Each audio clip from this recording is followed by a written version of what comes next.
Bharatiya Janata party के नागपुर शहर के अध्यक्ष आदरणीय प्रवीण दटके, हमारे पूर्व सांसद और यशस्वी उद्योगपति अजय संचिती जी, आमदार विकास कुंभारे, पूर्व महापौर दयाशंकर तिवारी जी, हमारे सीनियर कार्यकर्ता और पूर्व विधायक गिरीश व्यास, ज्येष्ठ कार्यकर्ता घनश्याम कुकरेजा जी, श्री पराग सराफ जी, श्री संतोष सोनी, श्री धीरज दोरे, मोहित गेडाम, असीम खान जी, मंच पर उपस्थित सभी सम्माननीय पदाधिकारीगण और उपस्थित भाई और बहनों, गिरधारी जी ने अभी जो गीत बताया वो शैलेंद्र जी का है और विशेष रूप से मुकेश ने गाया है।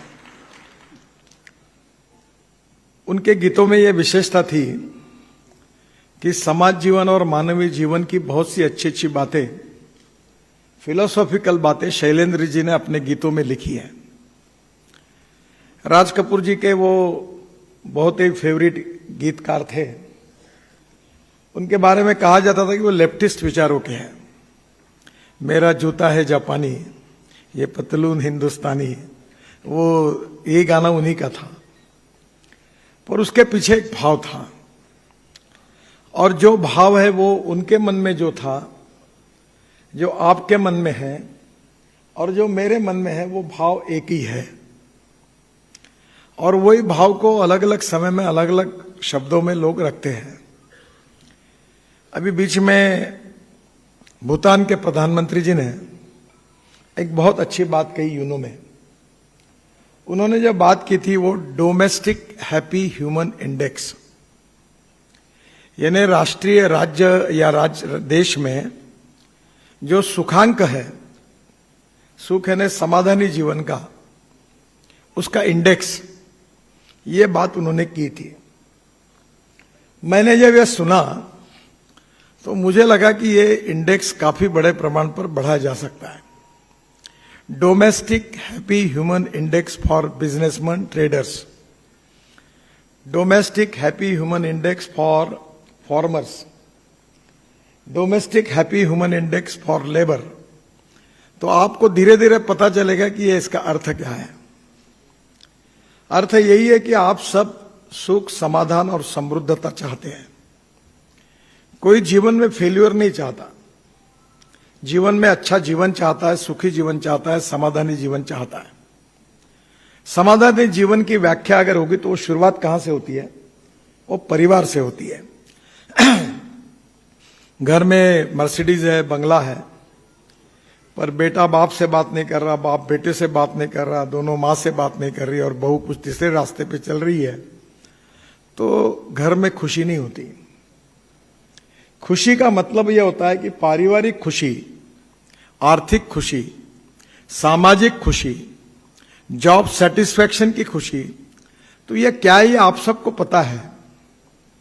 और इसलिए हम सबके जीवन में ये सुखी, समृद्ध, संपन्न जीवन सबको प्राप्त हो, यही हमारी फिलॉसफी है। भारतीय जनता पार्टी को 3 विशेष मिशन में डिफाइन किया जाता है, जो हमारी कमिटमेंट है कि राष्ट्रवाद, हम 2-4 रहे न रहे पर तेरा वैभव अमर रहे मां। हम राष्ट्र के लिए समर्पित है और इसलिए नेशनलिज्म हमारा आत्मा है, राष्ट्रवाद हमारा आत्मा है।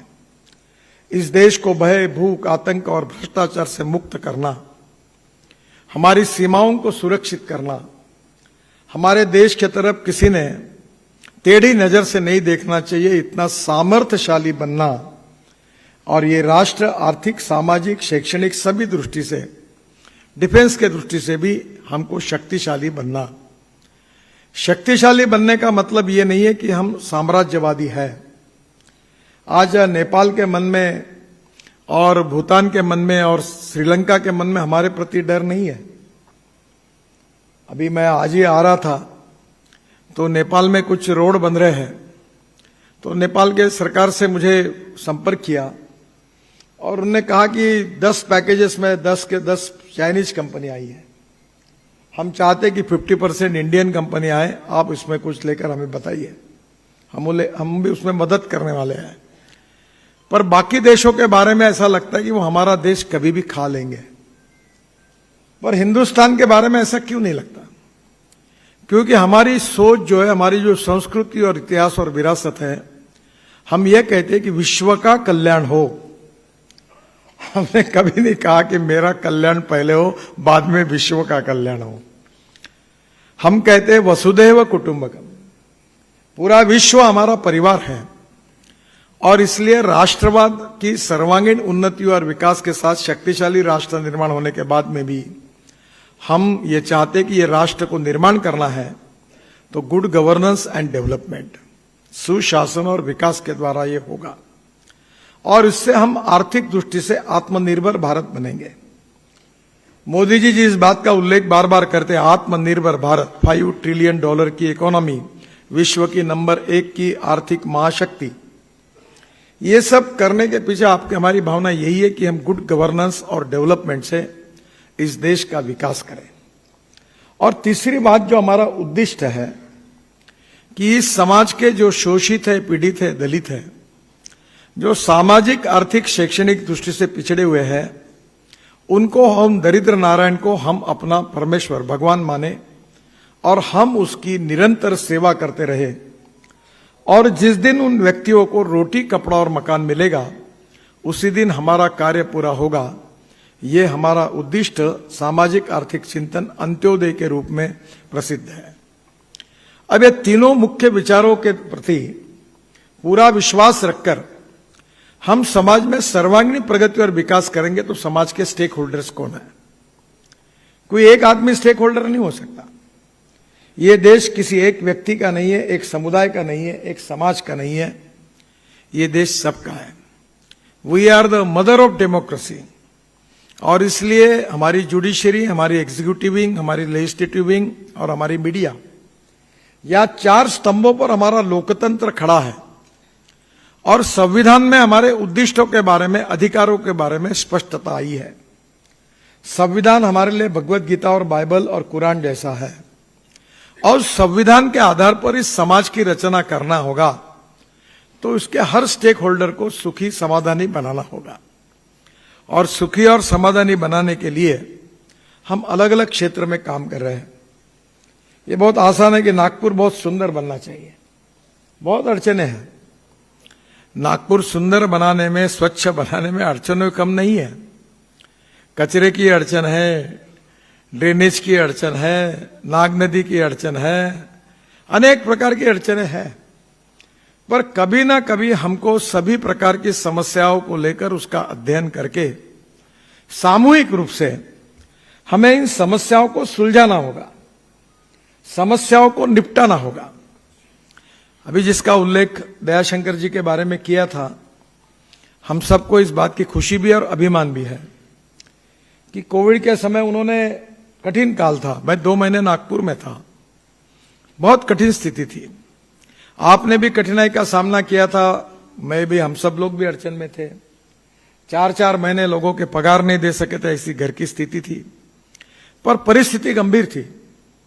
और मुझे याद है कि जब मेरे पास कुछ कार्यकर्ता आए और बोले कि ऐसी ऐसी स्थिति है, तो मैंने मेरे दोनों पुत्रों को बुलाकर कहा कि इस बार चिंता मत करो, जितना मांगते इतना देते जाओ, तो कोई संकोच मत करो, बाकी बाद में देखेंगे। और मुझे लगता है कि उस परिस्थिति में हम लोगों की जान बचाने के लिए लगे थे। हमने ऑक्सीजन नहीं मिल रहा था, डॉक्टर मेरे पास फोन करते थे कि 1 घंटे में नहीं मिला तो गडकरी साहब मेरे यहां 10 पेशेंट मर जाएंगे, मैं जिम्मेदार नहीं हूंगा। ऑक्सीजन नहीं था, ऑक्सीजन के सिलेंडर नहीं थे। मैं सोचता था, स्वस्थ होता था, समझ में नहीं आता था कैसे करें। मैंने उठाकर एयरफोर्स के चीफ को फोन लगाया।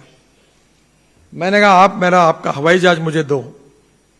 बोले सर क्या करेंगे? मैंने बोला वो मुझे हमारे आंध्र, अपने ओडिशा से, विशाखापट्टनम से ऑक्सीजन लाना है और ट्रक आने को 2-2 दिन लगते हैं। मुझे 2 घंटे में ऑक्सीजन लाना है तो मैं लोगों की जान नहीं बचा पाऊंगा।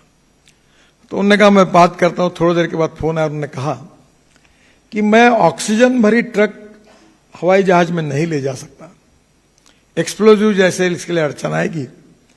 पर मैं खाली ट्रक ले जा सकता हूं। बोला कोई बात नहीं, आप एक काम करो, खाली ट्रक ले जाओ। हम ऑक्सीजन भर के ट्रक लाते थे। नागपुर के एयरपोर्ट पर हवाई जहाज एयरफोर्स का खड़ा रहता था, 2 ट्रक हवाई जहाज के अंदर घुसाते थे और वो उड़ के 2 घंटे में वहां जाते थे। फिर हवाई जहाज वो आते थे नागपुर, फिर हम वापस भेजते थे और ऑक्सीजन आता रहा। हम हारे नहीं, हमने कोई चिंता नहीं की और लोगों ने इतना सहयोग किया कि पहली बार जब मैं कभी अनुभव लिया कि लोगों को हमने ऑक्सीजन वेंटिलेटर्स लाए, 500 वेंटिलेटर्स लोगों को विदर्भ तक हमने डोनेट किए। और मैंने हमारे कार्यकर्ता को कहा, अपना फोटो नहीं छापना, प्रचार मत करना, बैनर नहीं लगाना, स्पॉन्सरशिप इन्होंने दिया ये मत लिखना, आप कर्तव्य बुद्धि से कर्मण्येवाधिकारस्य से मां फलेषु कदाचन, इस भाव से लोगों की मदद करिए, यही भाव से करिए। और आपको ताज्जुब होगा, 500 वेंटिलेटर आए, 70 एम्बुलेंसेस ऐसी नहीं, एक मेरघाट में, बुल्डाना में, अकोला में, पूरे सब जगह भेजी। तो हमारे पद्मश्री जिनको मिली है मेरघाट में, डॉक्टर क्या नाम उनका, नहीं कोल्ले नहीं, जो वर्धा के हैं, उन्होंने हार्ट के ऑपरेशन एम्बुलेंस में किए और आदिवासियों की जान बचाई। यानी एक प्रकार से इतने बड़े प्रमाण पर फिर हमारे समाज में भी लोग हैं। रेमडेसिविर आया, ब्लैक मार्केट शुरू हो गया। ब्लैक मार्केट शुरू हो गया तो पता चला 10,000, 20,000, 50,000 मौत के सौदागर आए आगे। वो आप यहां बैठे हुए इसमें से कोई नहीं होगा अगर गलती से होगा, टोपी फिट होगी तो माफ करना मुझे। तो रेमडेसिविर का ब्लैक मार्केट शुरू हुआ। फिर हमने रेमडेसिविर जाके वर्धा में जाके एक फैक्ट्री में उसके लाइसेंस लाए, वो बनाए और इतने फैला दिए, हिंदुस्तान में भेजे कि जिन्होंने ब्लैक मार्केट के रखे थे वो भी बाहर आके बेचने लगे। फिर फंगस के इंजेक्शन आए, हम लोग वर्धा में वो भी बनाए। डॉक्टर कापरे और सब डॉक्टर मेरे पास आए। मीटिंग में एक डॉक्टर के आंखों में आंसू थे कि फंगस से लोग मर रहे, हम कुछ नहीं कर। डॉक्टर कापरे जी वगैरह इतना काम कर रहे थे। हमने फंगस के इंजेक्शंस लाए, वो भी सस्ते हुए। हर समस्या का समाधान ढूंढते थे।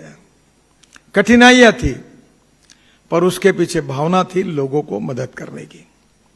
और मैं आपको धन्यवाद दूंगा कि नागपुर के अपने व्यापारी बंधुओं ने भी इस समय आगे आकर खुले दिल से लोगों की मदद की, सहयोग किया और बहुत अच्छा व्यवहार किया। तो एक तरफ हम हमारी फायदे की बातों का केवल नहीं सोचते।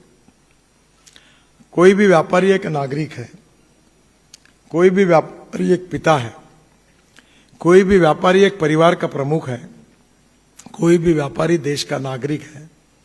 कोई भी व्यापारी जो व्यापार करता है तो उसकी अनेक प्रकार की जिम्मेदारियां भी है और इसलिए 2 पद्धति से काम करना होगा कि व्यापार में काम करने वाले लोगों का विकास होना चाहिए।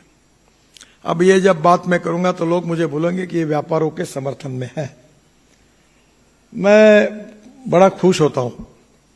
ये विकी कुकरेजा बहुत अच्छे टॉलर बना रहा है, तो मुझे इसकी खुशी हुई कि नागपुर में हमारा कोई ऐसा व्यक्ति है जो मुंबई जैसे टावर नागपुर में अच्छे क्वालिटी के बना रहा है। ये अच्छी बात है। जनरली वो आमिर खान का एक पिक्चर था, उसमें ऐसा होता बोलता है कि भाई हम जब नापास होते तो बहुत ही दुख होता है, पर मित्र जब मेरिट में आता है तो उससे भी ज्यादा दुख होता है हमारी अड़चन ये है कि दूसरों के यशों को हम पचा नहीं सकते। किसी के यहां मृत्यु हो गया तो दुख और दर्द में शरीक होना आसान है, पर किसी के जीत में और किसी के खुशी में आसान होना बहुत कठिन है। और इसलिए हमारे यहां कैसे, मैं बहुत बार ये गिरधारी पर और सबको कहता हूं कि ये चिल्लर वाला बंद करो। मैं थोड़ा साफ बोलता हूं, मुझे माफ करिए। अब नागपुर में मुझे बताओ 500 करोड़ इन्वेस्टमेंट करने वाले कितने लोग हैं? 1000 करोड़ करने वाले कितने हैं? आज अजय संचेती जी को बुलाया, आपने अच्छा काम किया। अजय संचेती केवल कोल माइनिंग में काम नहीं करता। तो जो यूरेनियम है, जो देश के लिए सबसे आवश्यक है, उस यूरेनियम में माइनिंग करने वाली लीडिंग कंपनी में भी उनके कंपनी का नाम है। इस बात का हमको अभिमान है। वो नागपुर के हमारे सत्यनारायण नुवाल जी 50% एक्सपोर्ट करते हैं और यहां तैयार करके 6,000 करोड़ का टर्नओवर करते, 50% एक्सपोर्ट करते देश के लिए। यह हमारा लिए अभिमान है। नागपुर की प्रगति कैसे होगी? क्या सुपारी और लवंगा और शक्कर बेच के थोड़ी होगी? वो बेचना चाहिए, उससे नहीं होगी। देखिए, you are not a wealth creator, you are employment creator. जो आदमी पैसा कमाएगा वो रोजगार देगा। अगर तुम्हारे पास नंबर 1 और नंबर 2 में भले कितना भी पैसा आए और शादी है लड़की की, तो बैंड बुलाएंगे। आजकल बैंड वाले भी लाखों में लेते, 5 लाख रुपए। तो बैंड वाले जो जितने लगा रहे बजा रहे उनको फायदा होगा। फिर फूल लगाएंगे घर पे, तो फूल लगाने वाला, सजाने वाला, उसको काम मिलेगा। किसान फूल पैदा करेंगे, उसके फूलों को कीमत मिलेगी। फिर पेड़ा बांटोगे तो पेड़े बांटने वाले का दुकान चलेगा। फिर आप फुलझड़ी दोगे, फुलझड़ी वालों का चलेगा।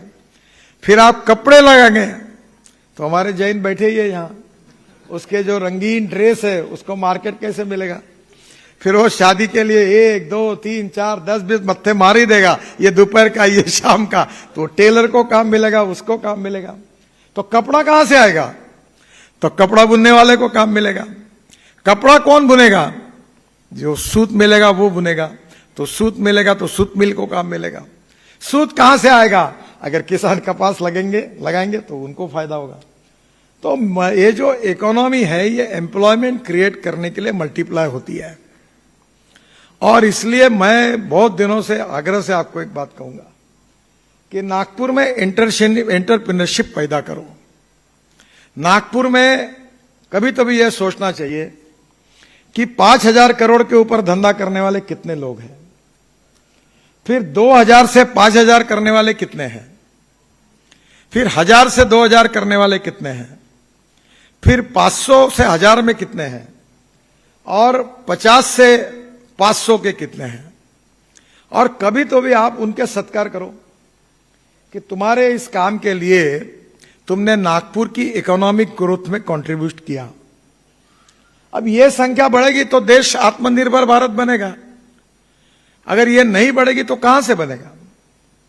सरकार के पास 100 रुपए का फंड है और मैं जो योजना कर रहा हूं उसमें 1,000 रुपए के फंड की जरूरत है, तो मैं 100 रुपए सरकार से देता हूं और 900 रुपए जनता से लेता हूं। तो फायदा किसका होगा?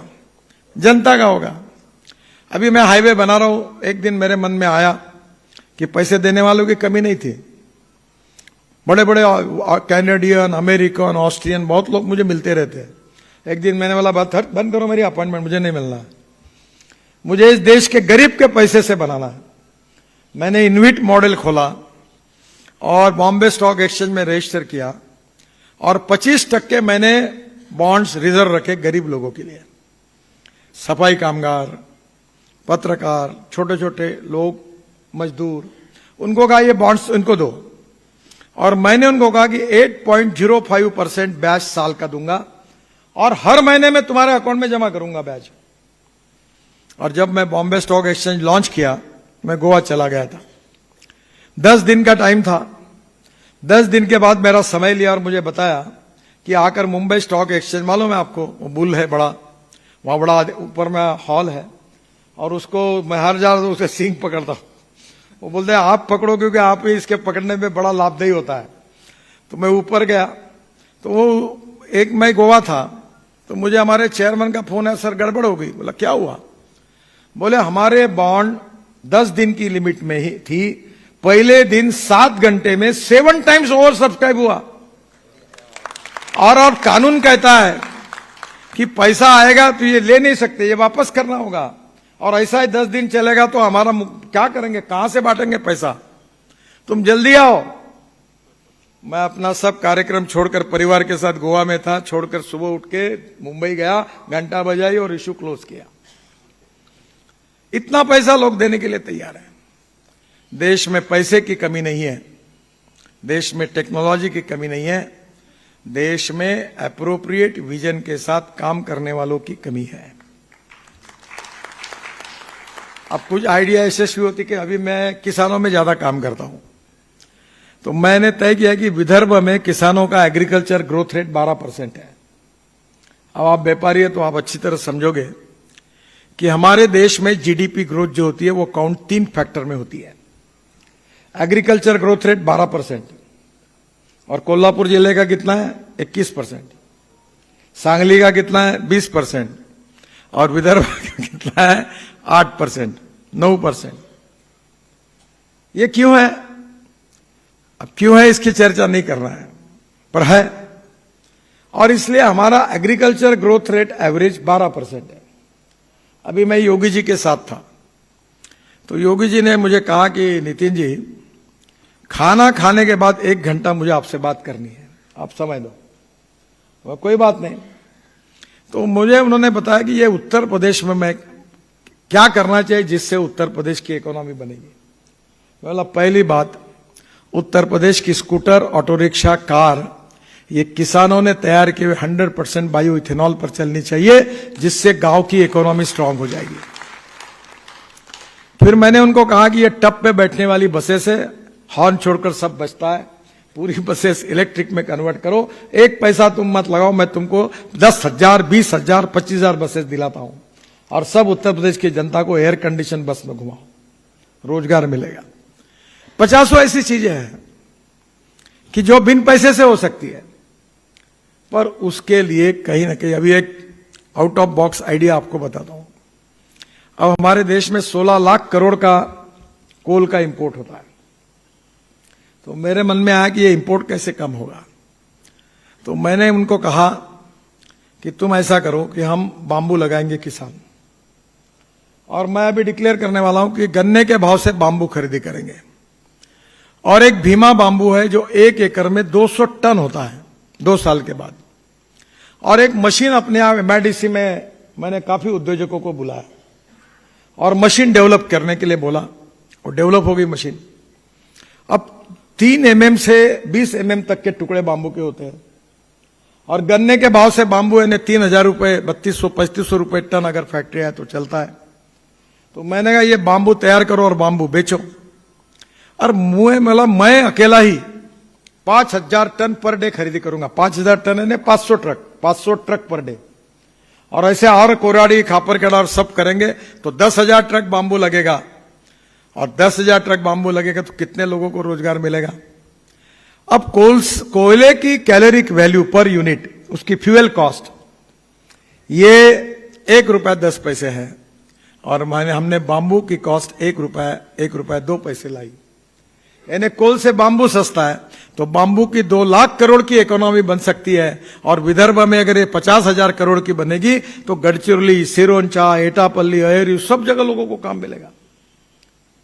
फिर मैंने सोचा कि कचरा निकलता है नागपुर में, ये नागपुर महानगर पालिका 700 रुपए टन ये कचरे का पैलेट बनाकर ये सीमेंट फैक्ट्री भेजती है। फिर मैंने इसमें संशोधन किया, क्योंकि आपको मालूम है टॉयलेट का पानी हम ही बेचने वाले देश के पहले, जो शहर का टॉयलेट का पानी बेचकर 300 करोड़ रुपए साल के कमाते हैं। फिर मैंने कल कमिश्नर को कहा कि तुम चंद्रपुर क्यों लेके जा रहे हो, तुम ये 400 टन तैयार करते हो, मैं 1000 टन रोज के खरीदी करने के लिए तैयार हूं, पूरा तुम्हारा 18 साल पुराना कचरा खाली कर देता हूं, 300 रुपए टन बचा दो, और मेरे से भी कोई मिलता तो उसको भी दे दो, पूरा 1000 टन दे दो। मैं बोले हम तैयार है, हमारे पैसे बच जाएंगे। कितनी बड़ी इकोनॉमी बन जाएगी। यानी कोई आदमी, ये जो सर्कुलेशन इकोनॉमी है, वेस्ट टू वेल्थ, ये बहुत बड़ी है, पर इसमें कोई ना कोई पीछे लगकर काम करने वाला चाहिए। यह ऐसा नहीं होता कि एक निवेदन देना, फोटो निकालना, नव भारत में फोटो आ गया, गडकरी से मुलाकात हो गई, ये मांग की। और मांग तो ऐसी होती है कि व्यापारियों को पेंशन चालू करो। अब व्यापारियों को पेंशन चालू करो, मांगने वालों को भी संकोच नहीं होता, मुझे दिया है वो। अब कोई भला लंगे, लूड़े, बहरे है, दिव्यांग है, विधवा है, 90 साल की है, अनाथ है, उसको पेंशन दो तो समझ सकता है। नहीं, अजय संचेती को 10,000 रुपए में ना पेंशन दो, साले लोग मारेंगे जूते हमको। वो अजय संचेती 100 लोगों को पेंशन देता है और तुम बोलोगे इनको दो, तो हास्यास्पद होगा। कोई पेंशन व्यापारी नहीं मांगना चाहिए, वो स्वाभिमान से रहेंगे। अरे हम पेंशन मांगेंगे नहीं, हम 1000 लोगों को देंगे, उनको संभालेंगे, ये कहने वाली चाहिए। और ये ताकत है तुम्हारे में। और इसलिए आपको मैं बताता हूं कि ऐसे बहुत इनोवेटिव काम है। पहली बात तो आप अभी कौन सा टैक्स अपना एलबीटी, तो एलबीटी में कल मैंने स्टडी किया, आप आए थे। तो एलबीटी में कानून है कि ये कारपोरेशन वाले आपको करोड़ों की लाइब्रेरी लगा देते हैं। बाद में लगाने के बाद अपील की प्रोविजन है, पर अपील के पहले पूरा पैसा भरना पड़ता है, ये समस्या है। अब कमिश्नर ने कहा, मैंने पहली बार सुझाया था, प्रवीण जी और इनके सबके पीछे लगी है, एक 3 लोगों की कमेटी अपॉइंट करिए ताकि कोई करप्शन का आरोप नहीं करे। एक जनता दरबार भराइए और एक बार एलबीटी को खत्म कर दीजिए, ये खत्म हो जाएगा। पर यह भी क्यों बाकी है? क्योंकि तुम्हारे नेता केवल एक बार पत्र देते हैं और जो भाग जाते तो 2 साल दिखते ही नहीं, फिर 2 साल के बाद एक पत्र देते हैं। मैंने कल उनको पूछा था कि शादी हो गई, बैंड बज गया, थोड़ी बच्चे होते हैं, उसके लिए बहुत कुछ करना पड़ता है। अब तुम कुछ नहीं करते और बोलते गडकरी साहब बच्चा नहीं हुआ, बच्चा नहीं हुआ, मैं क्या करूंगा? हर चीज के पीछे लगना पड़ता है, मैं भी लगता हूं। अगर एक ब्रिज बनाना है तो रोज पूछता हूं क्या हुआ। एक पेड़ लगे नागपुर में, अभी मैं आया था, टुकड़ों जी पुतले से लेकर पेड़ सूख गए। पहले जयंत खड़गकार ने उत्साह में आके पेड़ लगाए वहां और बोर्ड गिर लगा दिया कंस्ट्रक्शन का, अब गायब हो गया बोर्ड उसका। अब पानी नहीं डाल रहा कोई। मैं घर जाके फोन करूंगा और वहां पानी डालने की व्यवस्था करूंगा तो पेड़ जिंदे रहेंगे, नहीं तो मर जाए, कोई चिंता नहीं। मैं नागपुर शहर को अपना परिवार मानता हूं और नागपुर शहर को अपना घर मानता हूं। इस शहर में कांग्रेस वाला हो, भाजपा वाला हो, शिवसेना वाला हो, हिंदू हो, मुसलमान हो, दलित हो, कोई भी हो, मैं मानता हूं ये मेरा घर है, ये मेरा परिवार है। और यही हमें कहा है, बताया, सिखाया। तो मैं आपसे एक अनुरोध करूंगा कि हर चीज के पीछे लगना सीखो। मैं नागपुर में ट्रांसपोर्ट नगर की बात करता था, 4 बार बोला। अभी देवेंद्र जी ने बहुत अच्छी बात की, 1200 करोड़ रुपए दिए नागपुर में लॉजिस्टिक पार्क बनाने के लिए। मैंने कलेक्टर को, देवेंद्र में मीटिंग ली, मैंने कलेक्टर को दौड़ाया और कहा जगह देखो। अभी उनने जगह देखी, अभी तक व्यापारी आघाड़ी का एक भी एसोसिएशन का कोई निवेदन नहीं, कोई चर्चा नहीं, कोई मांग नहीं, कोई नहीं आया। अगर 1200 करोड़ नागपुर ये 0 माइल है और देश की लॉजिस्टिक कैपिटल बन सकती है, और देश में लॉजिस्टिक कैपिटल बनेगी तो तुम्हारे उद्योग व्यवसाय 3 गुना 4 गुना बढ़ेंगे। ये विजन है, पर इसके बारे में कोई विचार नहीं हुआ। कल मैंने उनको एक कागज थोपा। हम लोग अभी 4 लेन रोड बना रहे, मेयो हॉस्पिटल से लेकर सुनील होटल तक। उसमें दही मार्केट आता है, लोहा मार्केट आता है, वो गंगा कारपोरेशन की बिल्डिंग आती है, अनाज बाजार आता है, जगह कारपोरेशन एनआईटी की है। अब मेरी इच्छा है कि हर जगह पर अंडरग्राउंड पार्किंग के साथ 4 लेन रोड के साथ आपको सुखी बनाए, सुखांक बढ़ाए आपका। आप एयर कंडीशन मार्केट में बैठे, आप शक्कर के बोदी इस पे बैठते हो, बोरे पर, सुपारी पे बोरे पे बैठते हो। मेरी भावना है तुम एसी में बैठो, तुम्हारी गाड़ी अंदर पार्किंग हो और बढ़िया थाट से धंधा करें। अब 6 मार्केट बनाने के लिए मैं तैयार हूं और मुझे मीटिंग बुलानी थी। कल मैंने रिमार्क लगाया तो मैंने कहा कि एसोसिएशन के कौन कौन पदाधिकारी लेकर तो ना इसे कल आए, तब मैंने इनको कहा ढूंढो और एक एसोसिएशन के 5 पदाधिकारी ले आओ, आर्किटेक्ट अपॉइंट करो, नक्शा तैयार करो, मुझे ला के दो। और हमने नियम बनाया कि जिसका पुराना मकान है वह किराएदार जितनी स्क्वायर फीट जगह है उतनी नई बांधकर कॉस्ट ऑफ प्राइस में देंगे। यानी मार्केट का रेट 15,000 होगा तो उसको 2,500 रुपए में मिलेगी। अब हमने योजना बनाई, अभी आप सहयोग करोगे तो हो पाएगा ना। तो सब प्रवीण डट के थोड़ी कर सकता है, मैं थोड़ी कर सकता हूं, गिरीश व्यास थोड़ी कर सकता है। आप फोकस करो। अब हमने बहुत लकड़गंज में जगह पड़ी है बड़ी बड़ी, वो कृष्णा खोपड़े जी ने बावनकुळे उस समय पालक मंत्री थे। वो लकड़गंज थाने को बनाना और क्वार्टर बनाना, ये बनाना, मुझे डाउट लग रहा था कैसे होगा कैसे होगा, पर उन्होंने पीछे लग के करा ही लिया। अब कितना सुंदर लकड़गंज पुलिस स्टेशन बना, कितना अच्छा पीछे में उसके रेसिडेंशियल अकोमोडेशंस बनी। अगर नागपुर शहर के सब पुलिस स्टेशन अच्छे बन जाएंगे तो नागपुर सुंदर होगा, नागपुर शहर के सब गार्डन अच्छे होंगे तो नागपुर सुंदर होगा। नागपुर शहर में सब खेलने के मैदान, इतना बड़ा क्रीड़ा महोत्सव होता है, 60,000 बच्चे खेलते, आपके बच्चे खेलते हैं। अगर हम खेलने के मैदान और स्विमिंग टैंक बनाएंगे तो बच्चे खेलेंगे, नहीं तो तुम्हारे यहाँ और मेरे यहाँ के बच्चे दिन भर मोबाइल पर टुक टुक टुक टुक टुक टुक चलता है। कहां से आया मोबाइल मुझे मालूम नहीं, साली पीढ़ियां बर्बाद कर रहा है। और दिन भर आज वो कार्टून देख रहा है और फिर वो पोर्न फिल्म देखेगा दिन भर, और क्या होगा देश का।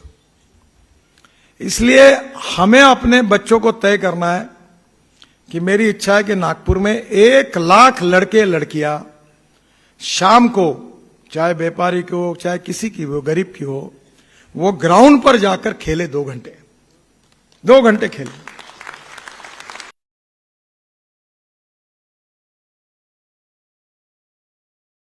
खेलने का मैदान है। तो मैं वहां गया था तो कृष्णा वो आए थे, तो मतलब आपके 50 लाख बाकी है, मतलब दे दो, सब ग्राउंड पे लाइट लगा दो, चमका दो, ताकि शांति नगर के बच्चे रात को 11 बजे तक खेलते रहेंगे, हमारी महिलाएं खेलती रहेंगी, लड़के खेलते रहेंगे, सीनियर सिटीजन खेलते रहेंगे। मुझे पता नहीं था, संदीप जोशी ने मुझे कहा कि यशवंत स्टेडियम पर महिलाओं के लिए क्रीड़ा महोत्सव लेंगे। मैंने कहा महिला कहां आएगी, आएगी क्या? 4000 महिलाएं आई, 4000 सीनियर, 60 साल के ऊपर की भी आई। वीआरसी में सीनियर सिटीजन का कार्यक्रम हुआ, 5000 लोग आए, झंडा भाजपा का था। हम कितने भी भाषण पिलाएंगे तुमको, तुम थक जाओगे, और अगले बार बोलेंगे पार्टी भी नहीं होना और गडकरी भी नहीं होना, आप घर जाओ, साले पागल करने का टाइम आ गया। एक के पीछे एक कार्यक्रम और एक के पीछे एक भाषण, जो आता वो चढ़ता ही है। कोई सभा हुई कि प्रवीण दटके का भाषण, नितिन गडकरी का भाषण, आमदारों का भाषण, कोई प्रभारी आया चेनू भाऊ संचेती, उनका भाषण, चेहरे सूख गए थे लोगों के। इससे नहीं होगा। हमें आप में से एक एक व्यक्ति को आपके व्यापारी आघाड़ी के समस्या को भी सुलझाना है और हमारे पूरे विकास में उनका योगदान भी लेना है, और इसके लिए हमारी आघाड़ी एक्टिव बने। और इसलिए नागपुर के मार्केट्स है, हम बनाने के लिए तैयार है ना, हम बड़े बड़े मार्केट्स बनाने के लिए तैयार है, तुम एक्टिव बनो। अब बोलते प्लास्टिक का मार्केट बना देंगे, हम बोलो आप हार्डवेयर का बना देंगे, आप बोलो कपड़े का बना देंगे। ये मैं हॉस्पिटल अपना गीता मंदिर के सामने हाउसिंग बोर्ड की जगह बैठी है, हमारी सरकार है, देवेंद्र जी है वहां, मुख्यमंत्री है, हमारी बात मानते हैं। मैं अभी एक बड़ा 3-4 लाख स्क्वायर फुट का मार्केट कपड़े का रेडीमेड गीता मंदिर के सामने कर दो, पूरे बरडी मेन रोड का मार्केट इधर आ जाएगा, लोगों को पार्किंग मिलेगा। मेरा सुझाव यह है कि नागपुर की व्यापारिक विकास में व्यापारी आघाड़ी के क्या सुझाव है। नागपुर के इंडस्ट्रियल और व्यापारिक विकास में हमारी कौन सी जुनैन लेजिटिमेट अड़चने हैं, हमें कारपोरेशन से, हमको एनआईटी से, हमको राज्य सरकार से, भारत सरकार से क्या मदद चाहिए, और ये कोई ना कोई इसके पीछे लगेगा तभी होता है। मिहान आया, आपको याद है एक समय मैं मिहान में एमएलए था, यशवंत स्टेडियम पर कार्यक्रम किया था कि ऐसा मिहान बनाना है।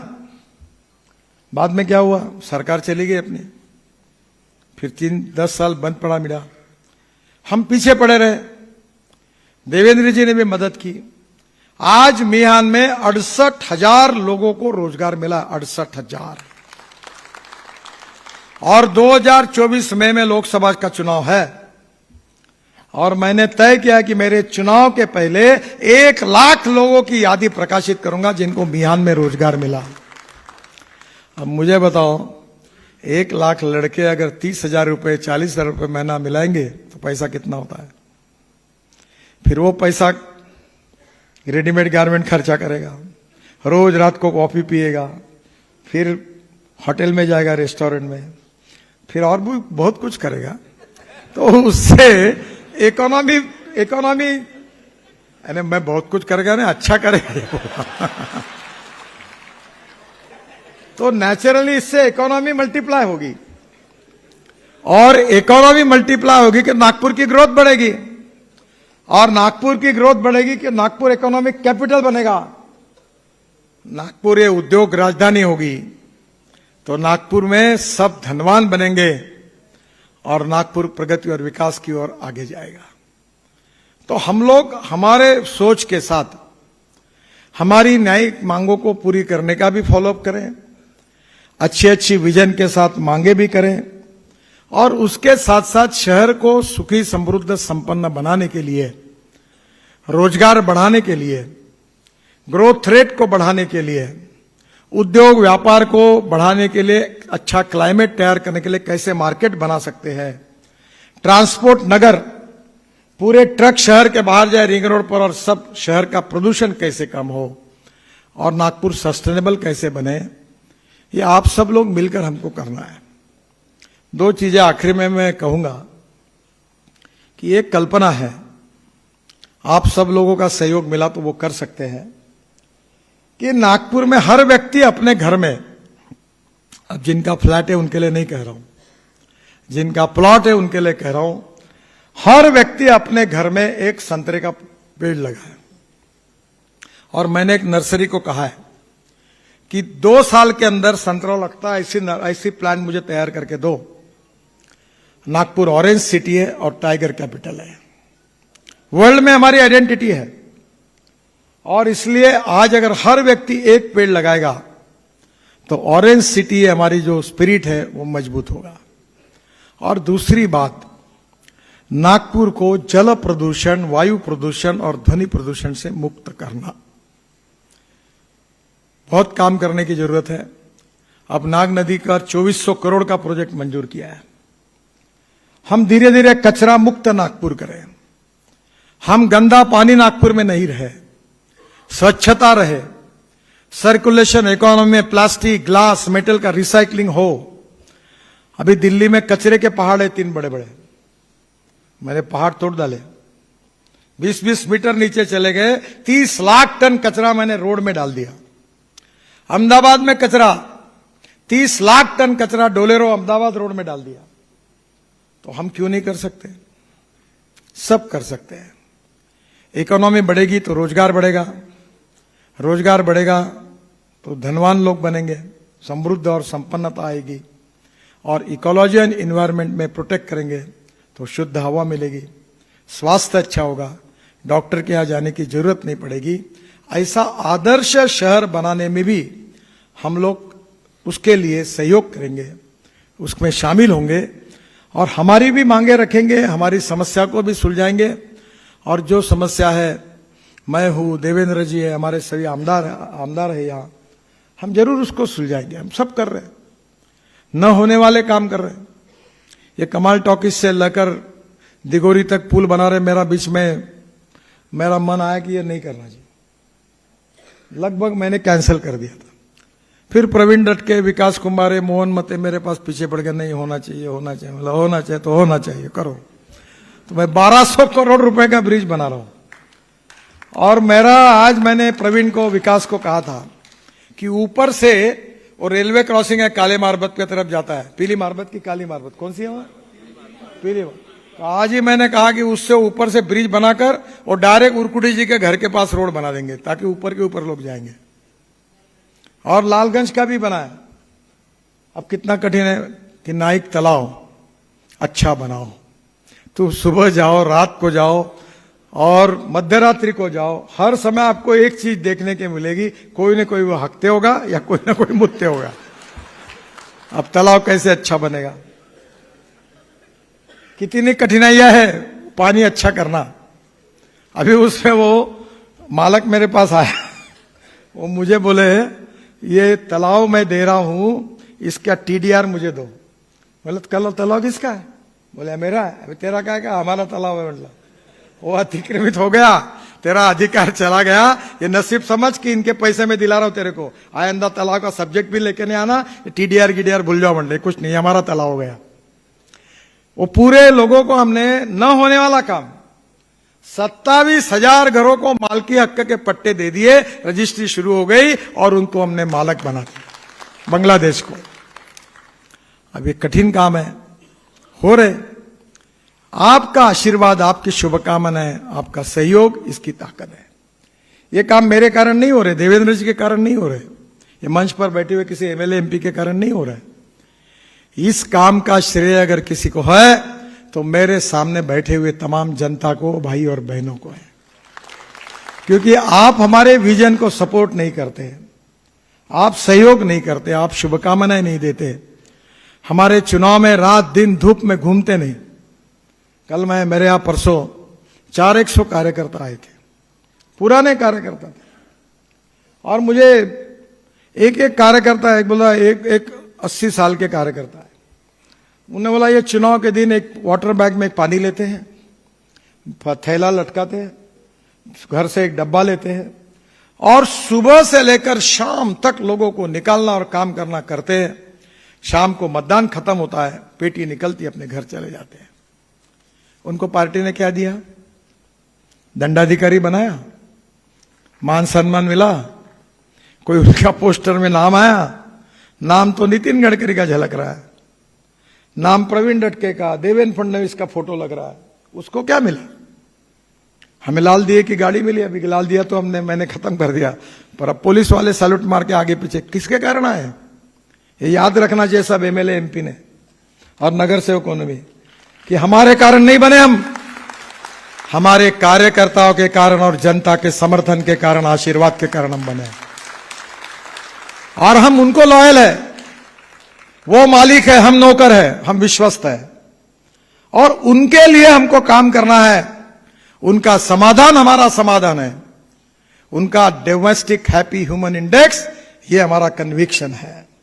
उनको सब दृष्टि की सुविधाएं प्राप्त करके देना हमारा कर्तव्य है, और इसी भाव में हम काम करते रहेंगे। तो मुझे लगता है कि आपके सहयोग से हम बहुत सी कठिन समस्याओं को सुलझाएंगे। मुझे बहुत खुशी है कि आज सम्मेलन हुआ, आपकी बहुत सी समस्याएं मेरे पास आई, मैंने इसका बहुत कल अध्ययन भी किया। जो होने लायक है, जो निश्चित रूप से करेंगे, जो नए होने लायक है, वो खराब आदत है, हमको आदत से मजबूर है, तो आपको बुलाकर बोलेंगे कि हो नहीं सकता। और जो करने के लिए राज्य सरकार और भारत सरकार ने कोशिश करनी है, वो जरूर करेंगे। फिर से एक बार आपको बहुत बहुत बधाई देते हुए मैं अपनी बात को समाप्त करता हूं। धन्यवाद।